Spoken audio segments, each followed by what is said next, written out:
बच्चों सुप्रभात।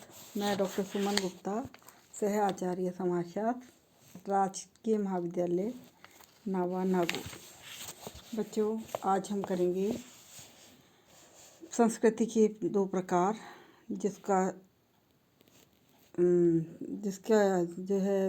जिसको दिया है अमेरिकन समाजशास्त्री ऑकबर्न। ठीक है, ऑकबर्न ने संस्कृति की दो प्रकारों की चर्चा की है। संस्कृति को दो भागों में बांटा है, एक तो भौतिक संस्कृति और दूसरा अभौतिक संस्कृति। ऑकबर्न की वर्गीकरण को अन्य समाजशास्त्रियों ने भी स्वीकार किया है और इसको हम समझेंगे पहले भौतिक संस्कृति को कि भौतिक संस्कृति क्या है। बच्चों, भौतिक संस्कृति के अंतर्गत मानव द्वारा निर्मित वे सभी भौतिक वस्तुएं एवं मूर्त वस्तुएं आ जाती हैं या उन्हें हम सम्मिलित करते हैं, जिन्हें हम देख सकते हैं, छू सकते हैं और जिनका आभास इंद्रियों के द्वारा हम कर सकते हैं। भौतिक संस्कृति के अंदर जैसे घड़ी, पेन, पंखा, मोटर, मशीन, वाद्य यंत्र, रेल, जहाज, वायुयान, टेलीफोन, बहुत सारी वस्तुएं हैं, अनेक वस्तुएं कह सकते हैं हम, जिनको हम भौतिक संस्कृति के अंतर्गत गिना सकते हैं। भौतिक संस्कृति वो संस्कृति है जिसको गिनना आसान है। भौतिक संस्कृति के सभी तत्वों को गिनना वैसे सरल नहीं है, लेकिन यूँ हम देखें तो उनकी काउंटिंग आसानी से हो सकती है। सरल एवं आदिम समाजों की अपेक्षा जटिल एवं आधुनिक समाजों में इनकी संख्या अधिक पाई जाती है। पुरानी पीढ़ी की अपेक्षा नई पीढ़ी के पास भौतिक संस्कृति की अधिक है और भौतिक संस्कृति का प्रयोग ज़्यादातर नई पीढ़ी के लोग करते हैं। इसलिए बच्चों, भौतिक संस्कृति की कुछ विशेषताओं की चर्चा मैं करूँगी, जिससे कि आपको समझ आ जाए कि भौतिक संस्कृति आखिर है क्या। बच्चों, भौतिक संस्कृति का पहला जो विशेषता कह सकते हैं हम, वो है भौतिक संस्कृति मूर्त होती है, अर्थात इसका कोई ना कोई एक आकार अवश्य होता है। दूसरा है भौतिक संस्कृति संचयी प्रवृत्ति की होती है। संचयी प्रवृत्ति मतलब इसमें प्लस प्लस आगे की इसके अंगों में निरंतर और वृद्धि होती चली जाती है, ख़त्म नहीं होती है, उसमें और चीज़ें जुड़ती जाती हैं समय के साथ साथ। नेक्स्ट है भौतिक संस्कृति का रूप, क्योंकि हम कह रहे हैं मूर्त है, अतः इसे मेज़र किया जा सकता है, मापा जा सकता है। नेक्स्ट, भौतिक संस्कृति की उपयोगिता एवं लाभ का मूल्यांकन करना क्या है, आसान है, सरल है, दिखाई देता है और उसकी उपयोगिता को हम जांच सकते हैं। नेक्स्ट, भौतिक संस्कृति में परिवर्तन शीघ्र होते हैं, जब चाहें जब हम परिवर्तन आवश्यकता अनुसार कर सकते हैं। नेक्स्ट है एक स्थान से दूसरे स्थान पर संस्कृति का प्रसार होने पर भौतिक संस्कृति में बिना कोई परिवर्तन किए ही उसे ग्रहण किया जा सकता है। जैसे फर्नीचर का डिज़ाइन है, वेशभूषा है, पेन है, मशीनें हैं, ये एक्सपोर्ट इंपोर्ट होती रहती हैं, आती हैं और उसी रूप में आती है और उसी रूप में उसको स्वीकार कर लिया जाता है। इसमें कोई किंतु परंतु नहीं लगाया जाता है, कोई एडिशन नहीं होते हैं, जैसे आती है वैसे की वैसे उसका उपयोग किया जाता है। तो ये तो हो गई भौतिक संस्कृति। अब हम बात करते हैं अभौतिक संस्कृति। जैसा कि नाम से ही पता चल रहा है हमें, इस संस्कृति की चर्चा मैकाइवर और अन्य समाजशास्त्रियों ने की है और उन्होंने कहा कि संस्कृति में केवल अभौतिक तत्वों को ही सम्मिलित किया जाता है। और इनका कहना है, सोरोकिन ने ये कहा कि संस्कृति भावात्मक होती है। संस्कृति क्या है, जो अभौतिक संस्कृति वो क्या है, भावात्मक संस्कृति है और अभौतिक संस्कृति के अंतर्गत उन सभी सामाजिक तथ्यों को सम्मिलित किया जाता है जिनका कोई रंग रूप आकार नहीं होता, जिनको तोला नहीं जा सकता और जिनको इंद्रियों से स्पर्श भी नहीं किया जाता। केवल हम इसको एहसास कर सकते हैं, महसूस कर सकते हैं, वह हमारे विचारों में एवं कार्यों में निहित होती है। बच्चों, सामान्यतः अभौतिक संस्कृति में हम सामाजिक विरासत में प्राप्त हमारे विचार, विश्वास, मानदंड और व्यवहार, रीति रिवाज, परंपरा, कानून, मनोवृत्ति, साहित्य, ज्ञान, कला, भाषा आदि को सम्मिलित करते हैं। अभौतिक संस्कृति सामाजिकरण एवं सीखने की प्रक्रिया के द्वारा एक पीढ़ी से दूसरी पीढ़ी को हस्तांतरित होती है। तो अब आपको समझ आ गया होगा कि अभौतिक संस्कृति क्या है। अभौतिक संस्कृति का वो भाग है जिसका संबंध सोरोकिन ने भावों से बताया है, और अगर हम वैसे कहें तो हम ये कहेंगे कि अभौतिक संस्कृति में उन तथ्यों को सम्मिलित किया जाता है जो अमूर्त होते हैं, जिनका कोई रंग रूप आकार नहीं होता, उनको केवल महसूस किया जा सकता है, उन्हें तोला नहीं जा सकता है, और ये सब चीज़ें हमारे विचारों में, भावनाओं में और कार्यों में निहित होती है। ये व्यक्ति को विरासत में प्राप्त होती है और एक पीढ़ी से दूसरी पीढ़ी को हस्तांतरित होती है। ठीक है, अब हम बात करते हैं इसमें। और ये भौतिक संस्कृति, जो अभौतिक संस्कृति है, ये व्यक्ति सामाजिकरण की प्रक्रिया के माध्यम से सीखता है। अब बात आती है अभौतिक संस्कृति की विशेषताओं की। बच्चों, ये अभौतिक संस्कृति जो है भौतिक संस्कृति की अपोजिट हो जाएगी। जैसे अपन ने कहा था कि भौतिक संस्कृति मूर्त होती है, तो यहाँ कहेंगे अभौतिक संस्कृति क्या होती है, अमूर्त होती है। फिर अभौतिक संस्कृति क्या होती है, अमूर्त होती है, इसलिए हम इसका माप नहीं किया जा सकता है। नेक्स्ट है, अभौतिक संस्कृति जटिल होती है क्योंकि ये देखी नहीं जाती, तोली नहीं जा सकती, इसका कोई रंग रूप आकार नहीं होता, इसलिए इसको हम कह रहे हैं अभौतिक संस्कृति क्या होती है, जटिल होती है। नेक्स्ट, अभौतिक संस्कृति की उपयोगिता एवं लाभ का मूल्यांकन भौतिक वस्तुओं की तरह प्रकट नहीं किया जा सकता। बच्चों, ये इसलिए प्रकट नहीं किया जा सकता है क्योंकि अभौतिक संस्कृति का संबंध भावनाओं से, विचारों से, कार्य प्रणाली से है। इसलिए कोई भी चीज़, कोई भी वस्तु का मूल्यांकन पर्सन टू पर्सन डिफर होता है, अलग अलग होता है। अलग अलग संस्कृति, अलग अलग समय में इसका उपयोग अलग ढंग से किया जाता है। नेक्स्ट है, अभौतिक संस्कृति में परिवर्तन बहुत ही कम और धीमी गति से होते हैं।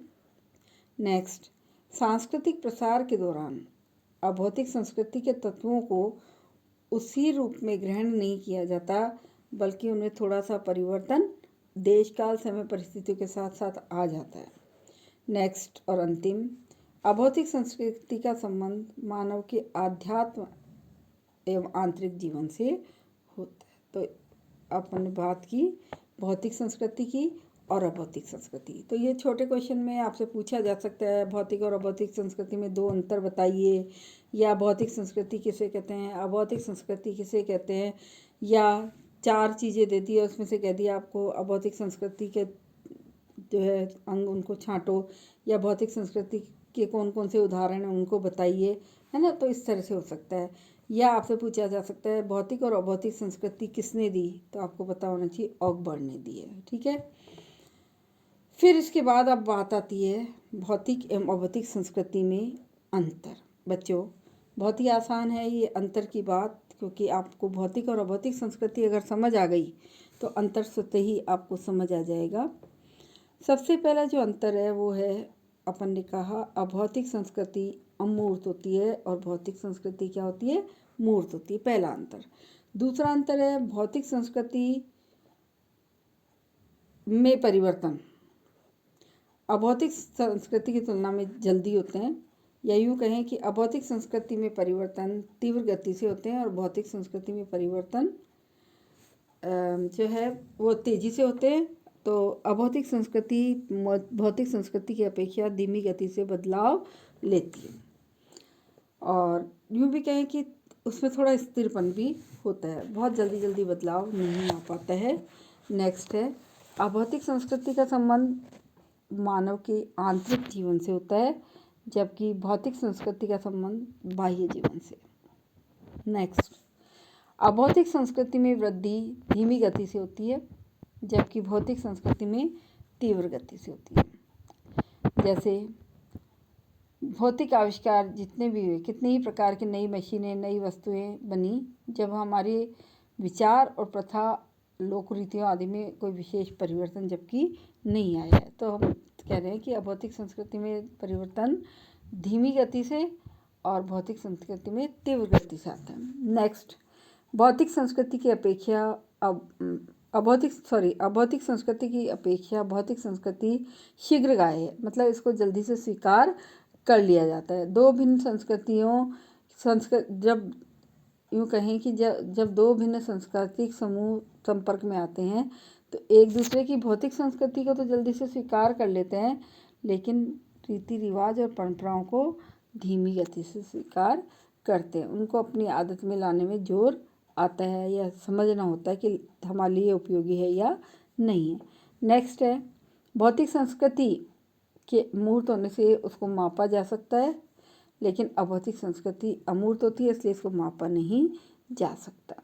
नेक्स्ट, भौतिक संस्कृति संचयी होती है और अभौतिक संस्कृति जो है वो संचयी प्रवृत्ति की नहीं होती है।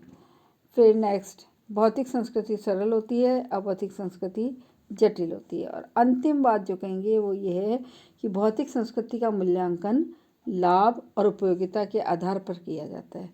अगर उसका लाभ नहीं है, अगर उसकी उपयोगिता नहीं है, तो भौतिक संस्कृति में उसका उपयोग नहीं किया जाता है।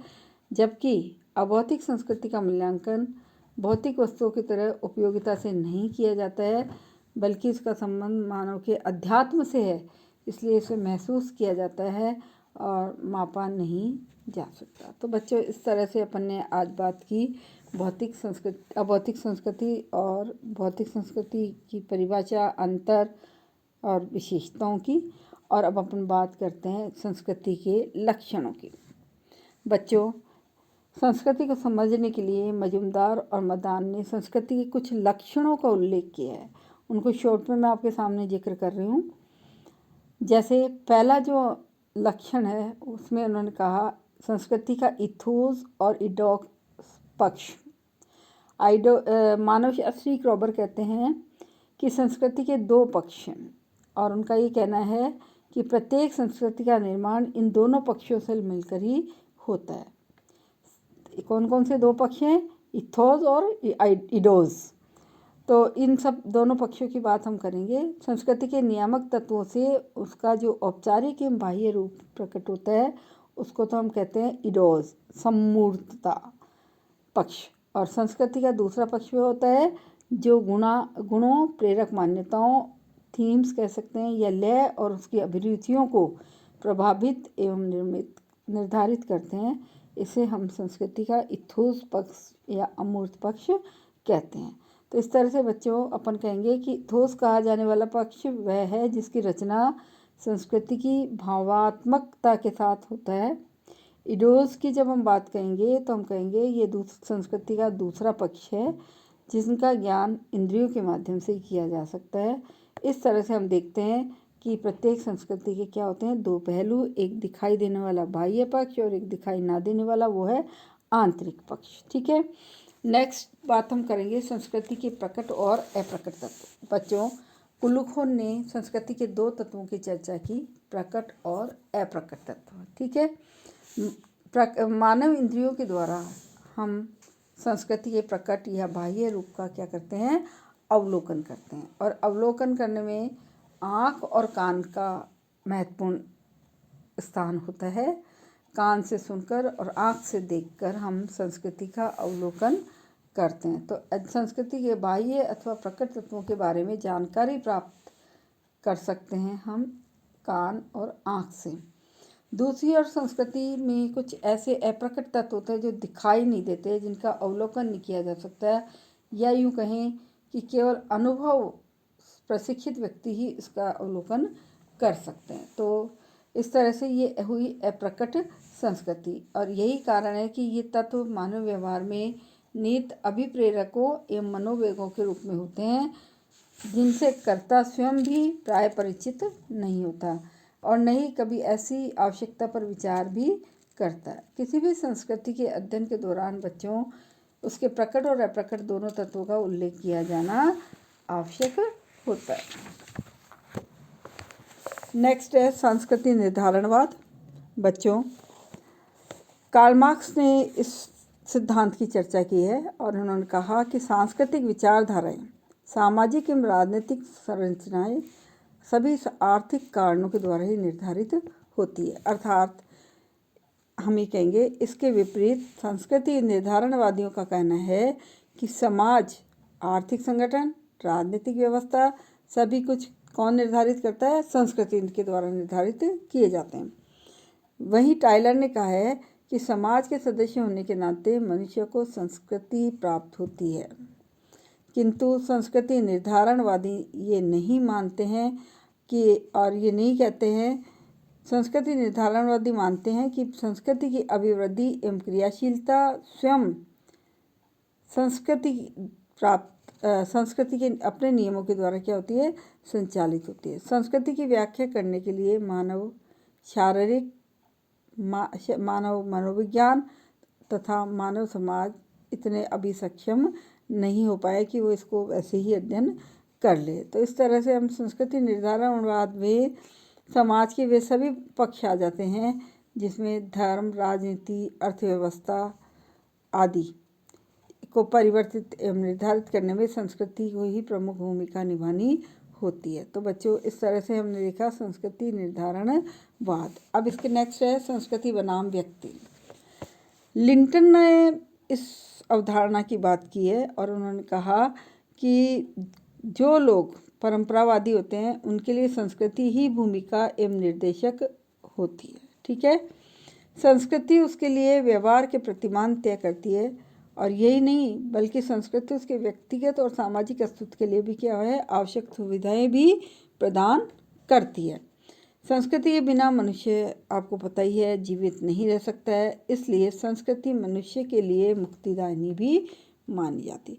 बच्चों, यह उसे जैविक निर्धारणवाद से मुक्त रखती है, लेकिन कभी कभी जब व्यक्ति इसका मूल्य चुकाए, संस्कृति के प्रति अपने दायित्व को पूरा करे, यदि एक व्यक्ति समाज के से लाभ तो प्राप्त कर लेता है लेकिन समाज की स्वीकृत जीवन पद्धतियों का अनुसरण नहीं करना चाहता है, आम आदमी ऐसा ही चाहता है।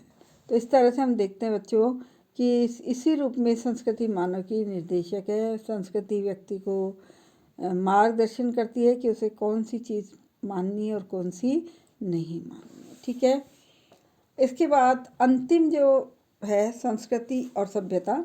बच्चों, सभ्यता और संस्कृति में अंतर की जब हम बात करते हैं तो उद्विकासवादी विचारक मॉर्गन का कहना है कि मानव समाज का उद्विकास 3 चरणों में हुआ है, जिसकी चर्चा भी मैं कर रही हूँ शॉर्ट में आपसे। पहली जंगली अवस्था, बर्बर अवस्था और सभ्यता की अवस्था। इस प्रकार मॉर्गन के अनुसार सभ्यता समाज के उद्विकास की एक अवस्था है जिसमें नगरों का जन्म होता है और लेखन, कला, धातु कर्म एवं विज्ञान आदि का विकास इसके माध्यम से ही हो पाता है। इसलिए इस प्रकार मानवशास्त्रियों ने सभ्यता का प्रयोग किया एवं विशेष प्रकार की संस्कृति के लिए जो है सब प्रयास किया। तो इस तरह से अपन ये वाली बात कर रहे हैं और उसके बाद हम लास्ट में देखेंगे संस्कृति और संस्कृति संकुल। बच्चों, संस्कृति का तात्पर्य संपूर्ण जीवन पद्धति से है। इसका निर्माण, संस्कृति का निर्माण कई तत्वों से मिलकर होता है, जैसे पूजा, आराधना, कर्मकांड, उपकरण आदि आदि। संस्कृति के कुछ तत्व ऐसे हैं जिनको अर्थपूर्ण ढंग से जोड़ने होते हैं और संपूर्ण संस्कृति के एक भाग का निर्माण हम कर पाते हैं। तो जब एक निर्माण हो जाता है एक भाग का तो इसको हम कहते हैं संस्कृति संकुल। और विभिन्न संस्कृति के तत्वों के बीच अंतर संबंधों के संरूप को भी संस्कृति संकुल कहा जाता है। तो ये आपसे पूछा जा सकता है संस्कृति संकुल क्या है, तो आपको ध्यान होना चाहिए कि संस्कृति संकुल का निर्माण कई तत्वों से मिलकर बना होता है। फिर इसमें आप बता सकते हो पूजा, आराधना, कर्मकांड, उपकरण आदि आदि। अंत में आप कहना कि संस्कृति के एक भाग का निर्माण ये भाग करता है और उसके बाद जो निर्माण होता है उसे हम, इस निर्माण को हम क्या कहते हैं? संस्कृति संकुल।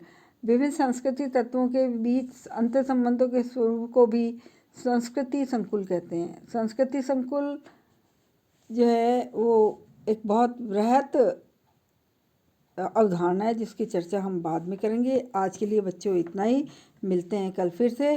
धन्यवाद।